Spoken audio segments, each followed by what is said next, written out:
Good morning, Title I coordinators. Thank you for joining us for our November webinar. I'm Erin Suddeth, and I'm the branch manager of the Title I Part A Support and Improvement branch here at KDE, and I have a colleague with me today. Hi, I'm David Malonte, one of the assistant directors in the Division of School and Program Improvement. So before we get started, I think everybody's already taken care of this, but just double check and make sure you've got your camera turned off and your microphone muted if you're joining us on Teams. That'll just allow everybody to focus on the presentation. We will have time for questions at the end, as always. So for those of you joining us in Teams, you can put those in the chat, or you can use the raise hand feature and come off mute. And you can also send those to me via email at erin.suddeth@education.ky.gov. And of course, we will post the recording of this webinar to our webpage later today. If you weren't able to join us for the October webinar, in addition to our usual announcements and reminders, we had Ryan from LRP Media Group join us to talk about the ESEA Now subscription, which is available free of charge to all of our districts. So if you weren't able to join, be sure to go back and check that out and make sure you're taking advantage of that opportunity. And then our main focus was monitoring processes. So we took a closer look at consolidated monitoring as well as desk monitoring. And that recording is available on the webpage. So for today, of course, more announcements and reminders. I have an update as far as the 2025-26 desk monitoring and the districts that were selected for that. Then I'm going to go over some possible revisions that you might need to make to your GMAP application once you get your final allocation, which some of you have already received. And then our final topic is going to be required policies and procedures related to foster children and youth and homeless children and youth. And that topic actually came as a request from one of you through our anonymous feedback survey. So as I just kind of mentioned, the final FY 2026 allocations have been uploaded into GMAP for some of you. Those have only been uploaded for our districts whose original Title I application has received KDE approval. The original application included a tentative allocation amount determined by USAID. So if your final allocation amount is different from that tentative amount, which I think most everybody's is, your application is going to require revision. And as I mentioned a minute ago, I am going to go over pages that may require your attention in a few minutes. So as a reminder, as I just said, when you first start working on that application, that amount is tentative and subject to change. That is why we remind you to keep that hold harmless amount in mind and really plan those must-have items for your program around that number. Now, for those of you whose final allocations were a reduction from the tentative amount, you were not reduced below that hold harmless amount. And then one final reminder about allocations, and we're going to talk more about this in our December webinar. Those numbers come from census data and statistical formulas. It's not data that the district gathers or submits to KDE or anything like that. Nothing like free and reduced price lunch numbers. So you can't really look for a connection between those, unfortunately. Thank you to everyone for submitting their comparability reports. At this point, all of our comparability reports have been reviewed and approved by our KDE consultants. So you should have received an email with the approved version of that file. It's also been uploaded into GMAP, and I'm sure your consultant reminded you when they emailed. For those of you who had to actually calculate comparability, make sure that you save all of that supporting documentation in case you are selected for monitoring in the future. I shared this reminder last month, but registration for the 2026 National ESEA Conference is still open. That conference is being held February 10th through 12th, and you can sign up to attend either virtually or in person in Denver, Colorado. And remember that PD-related purchases that meet those requirements of being reasonable, allocable, and necessary are an allowable use of Title I funds. And you can register at their website that's linked on the slide. We'll quickly take a look at where we should be in terms of obligating this year's funds, those 310M funds.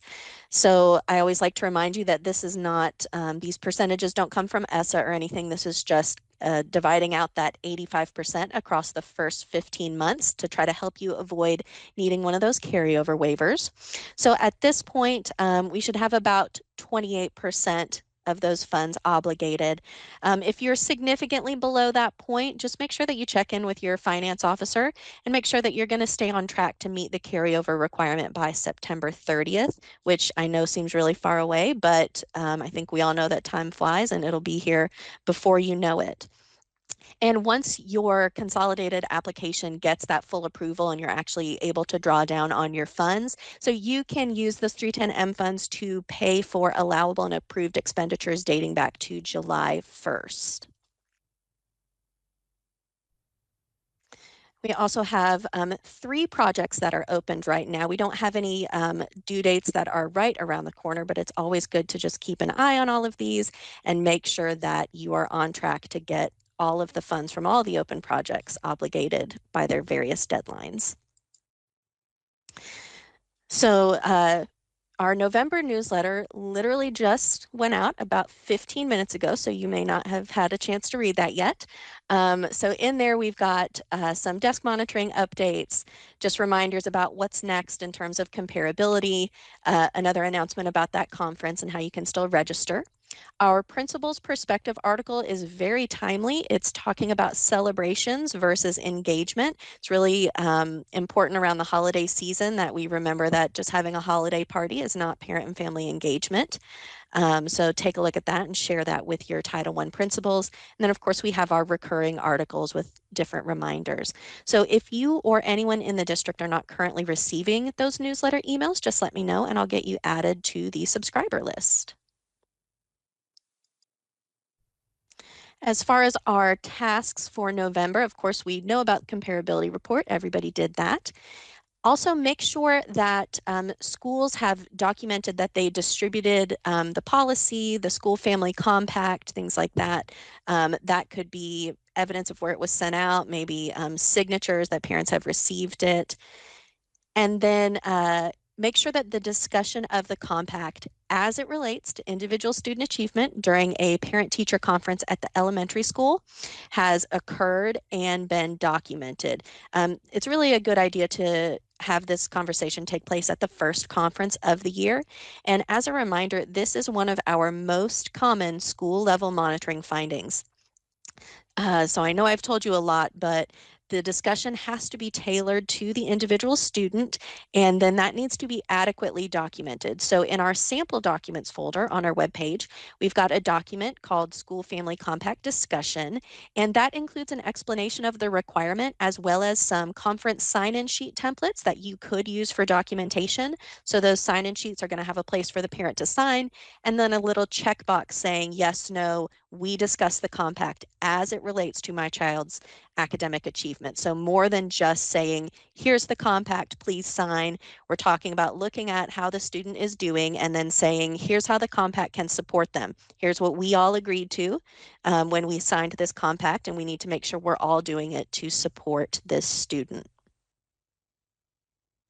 I did share about the desk monitoring process during our October webinar, and then later that day, we had 12 districts that are listed on the screen who received notification of their selection for desk monitoring. So if you have not heard about desk monitoring yet and you're not listed on the screen, then that means you weren't selected. So those districts are working right now to gather the few pieces of documentation needed and get those submitted to KDE by December 12th. All right, the following pages of the GMAP application may require revision if your final allocation amount changed. And as I mentioned a minute ago, I think that applies to just about everybody. So revising the application after final allocations have been uploaded is typically less time consuming than completing the original application because you are probably not going to need to make changes to every single page, which is nice. So we're going to take a look at the pages that are most likely to need attention. So if your amount changed, be sure to check the following pages for accuracy and ensure alignment throughout the application. So the first page is going to be the district set-aside page. Check the required amount to be reserved for parent and family engagement for those of you who that applies to, those of you receiving more than $500,000 in your allocation. Be sure that this amount aligns to the amount that you have budgeted in 310MM, and be sure that at least 90% of that required 1% allocation is still being distributed to the schools. And of course, if you are required to reserve those parent and family engagement funds, GMAP won't let you reduce that amount below the required 1%. So when you see a change in your allocation that is relatively small, some of our districts do find that it's easiest to just increase or decrease one or more of the district set-asides accordingly, rather than having to go in and try to redo all of those per pupil amounts and make sure that you're keeping rank and serve order and all of that. Just a couple things to keep in mind there. You can increase your homeless set aside, but you cannot decrease it. Once that amount has received the initial approval from KDE, it cannot be decreased. So if you do that and resubmit your application, it's going to come back to you as not approved, and you're going to have to put that amount back to what you had originally. The next page you should check is the PPA page, and you're going to want to look at the remaining balance. We want that remaining balance to be as close to $0 as possible without being negative. So if you do have a remaining balance on there, that can be addressed a couple of ways. Of course, you can adjust one or more of your per pupil amounts, being sure to maintain rank and serve order for those of you to whom that applies. Or you can adjust the amounts reserved on the district set-aside page.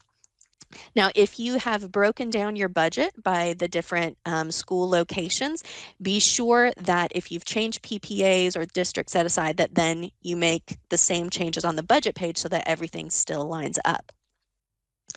If your district is serving private schools this year, be sure to check the total amounts for services at private schools and the parent and family engagement amount.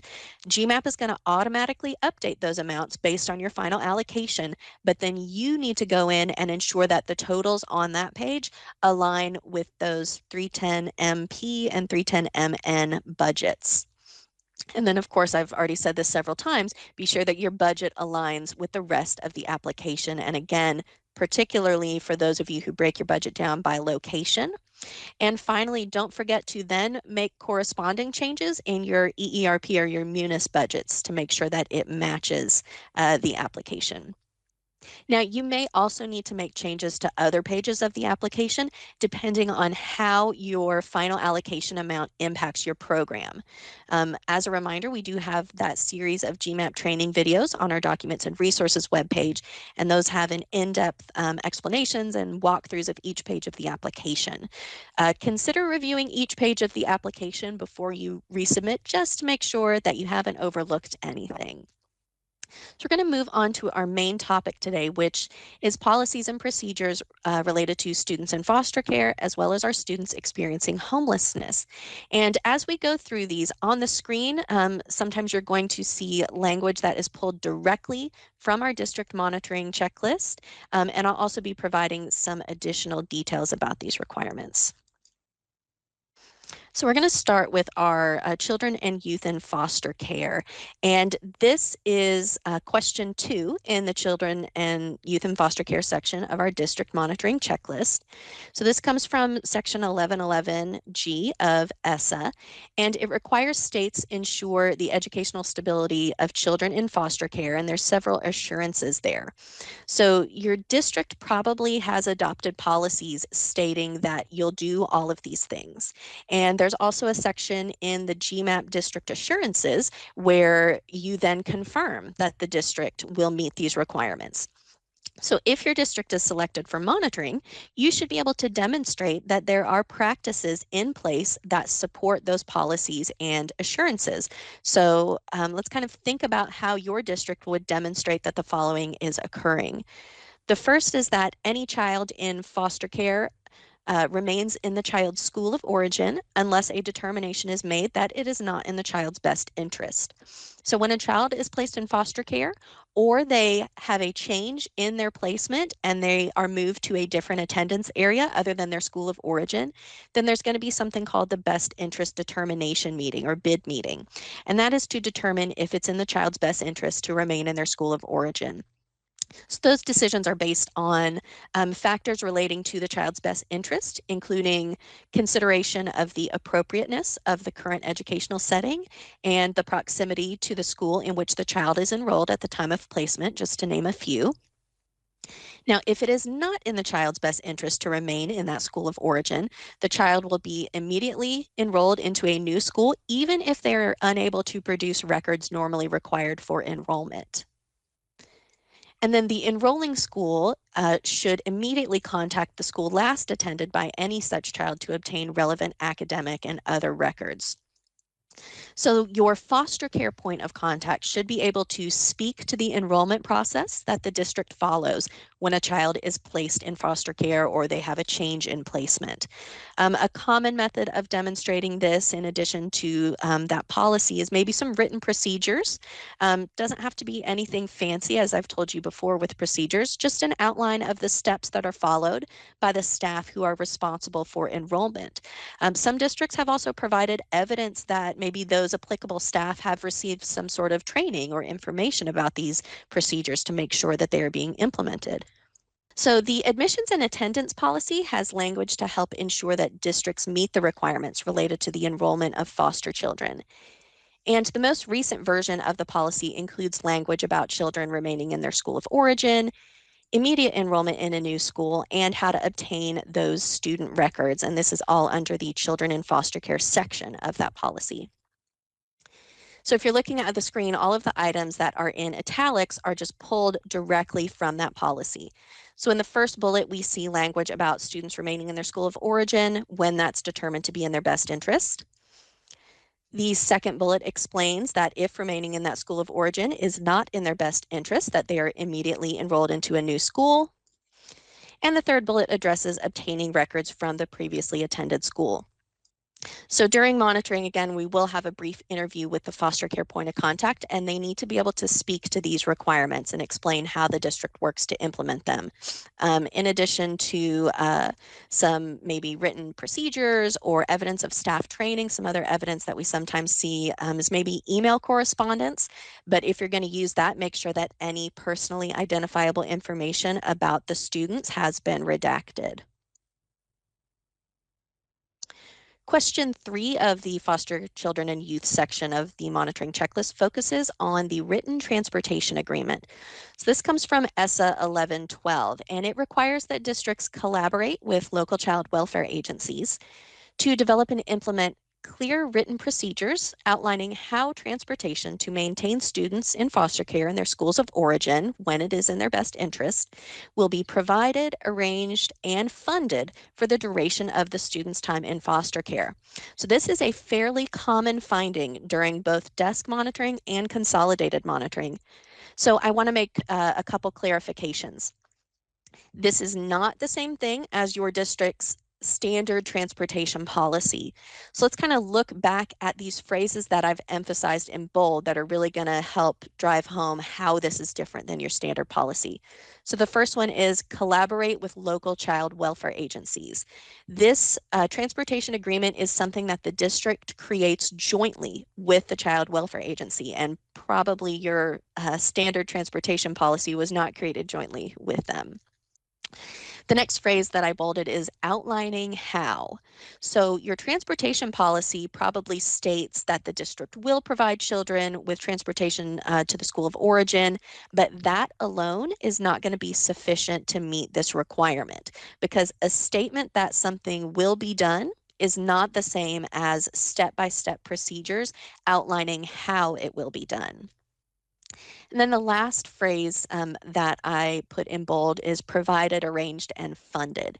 So the agreement should include specifics on all these topics. This is the process that the district is going to follow every time a bid meeting determines that a child should stay in their school of origin. So you're going to think about factors such as how the bid meeting impacts the need for transportation, who's at the table for that meeting. The agreement should also list any available low-cost and no-cost modes of transportation, as well as a timeline for providing transportation. Other things to think about would be transportation to extracurricular activities. The agreement also needs to outline the plan for how those additional costs will be covered. So who is going to cover those costs and under what circumstances, and what funding sources are available to cover the costs. So this is going to be a pretty district-specific document. There's probably not one document that's going to work for everybody because every district has its own funding sources available and its own setup.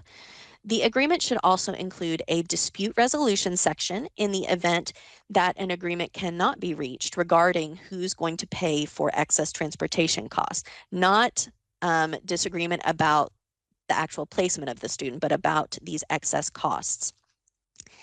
KDE does have a guidance document that covers each required section of the agreement. And throughout that document, there are guiding questions which really are designed to help you determine what to include in that agreement. So in the event that your district is selected for monitoring, you would need to provide us with a signed and dated copy of that agreement, as well as evidence that it was developed jointly with the Child Welfare Agency. So maybe some meeting materials, email correspondence, etc.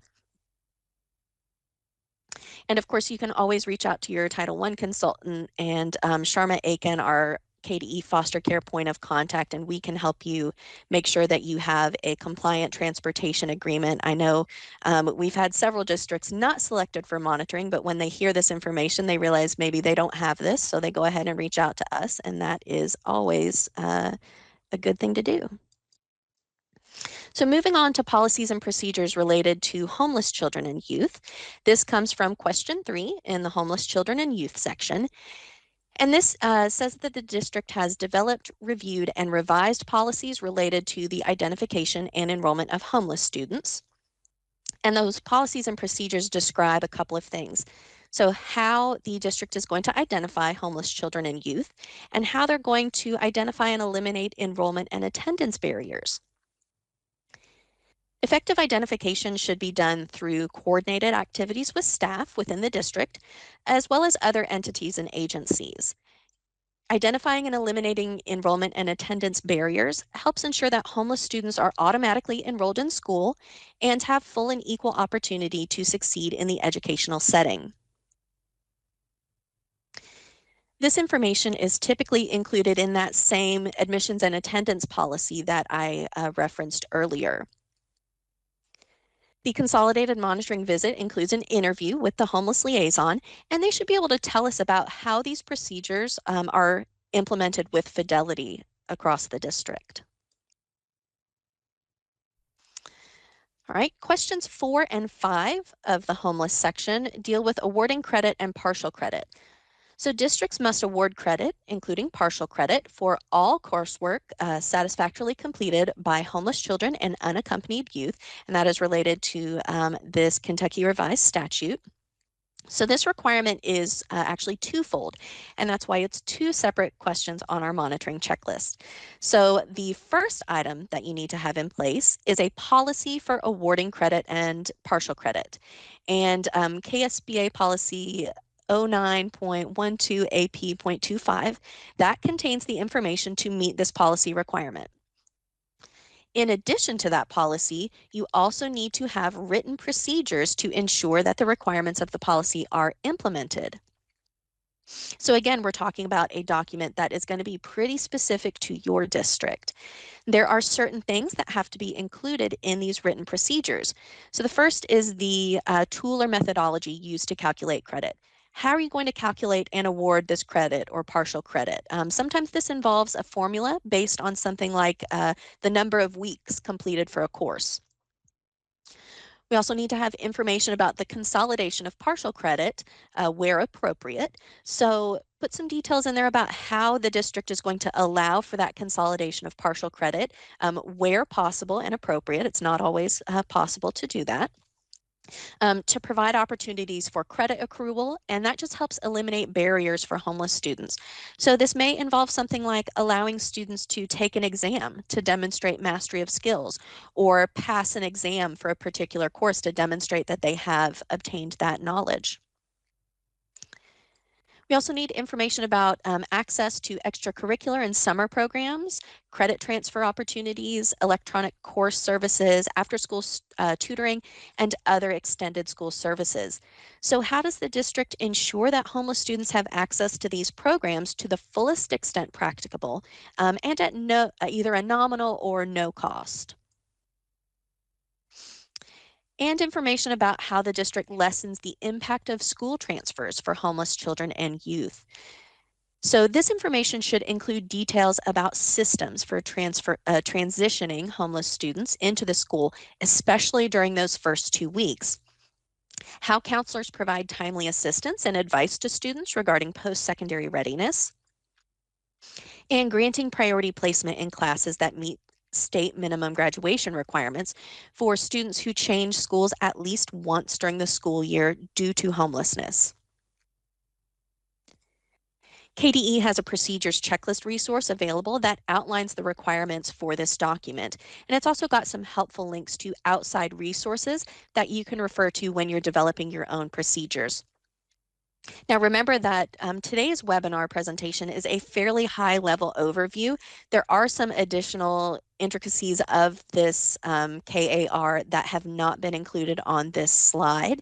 So the links to the KAR and that KDE checklist are going to provide you with additional information as you're working to develop these procedures. Question 6 of the Homeless Children and Youth section has to do with awarding a high school diploma. So a homeless student who transfers to another district after they've completed their second year of high school can request a diploma from the new district, even if they do not meet the graduation requirements of their new district, but they do meet the graduation requirements of the old district. So you need to have written procedures that include this provision. You can incorporate this into those procedures for awarding credit and partial credit. I think a lot of districts do that. Or you can keep it as its own separate set of procedures, whichever you prefer. So we need to consider how the procedures are shared with staff. So are the appropriate staff, for example, counselors, familiar with the procedures for awarding credit and diplomas to homeless students? I know sometimes, again, districts will show us evidence that some training has taken place regarding these procedures as evidence. Question 11 of the Homeless Children and Youth section deals with the dispute resolution. So homeless families and youth must be made aware of the right to challenge placement and enrollment decisions. Now, if there is a dispute over school selection or enrollment, then the student should be immediately enrolled in the school of choice pending a resolution of that dispute.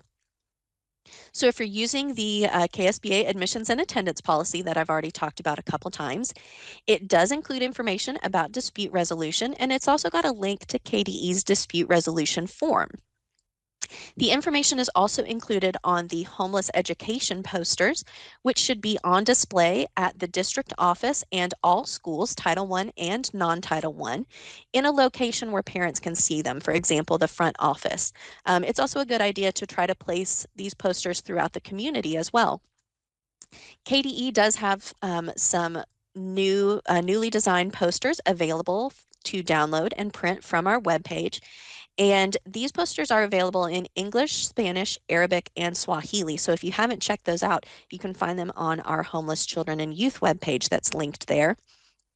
And I've also just provided you a link to that dispute resolution form. All right, so that is kind of a high-level overview of the different policies and procedures related to our children in foster care and our homeless children and youth. So if you have any questions, if you want to raise your hand or put those in the chat now, you can do that, or email them to me, of course. So our final webinar of 2025 is going to be Thursday, December 18th, of course, at 10 a.m. Eastern, as always. And then I've got the first 8 webinars for 2026 listed on the slide as well. I do always like to remind everybody at the end that we do value your feedback and we want to learn what kind of topics you want to see in these monthly webinars. So You can send that feedback to me, to your Title I consultant, or you can use our anonymous survey that's linked there on the slide. And just as a reminder, today's topic actually came from that survey. So we do review those and turn those into webinars. After the October webinar, we did have a request to continue focusing on common areas of noncompliance, and we also had a request for more information on the Declaration of Participation. So I promise we will definitely continue to focus on things that are going to help all districts ensure that they are compliant with program requirements. And I do have Declaration of Participation and some other private school information planned as an upcoming topic within the next few months. So I don't see any questions in the chat. Let me check email really quickly. Let's see. Okay, I don't see anything in the email. So if you think of any questions later, you can send those to me or to your Title I consultant. Thank you all for joining us today, and I hope that everybody has a very happy Thanksgiving next week.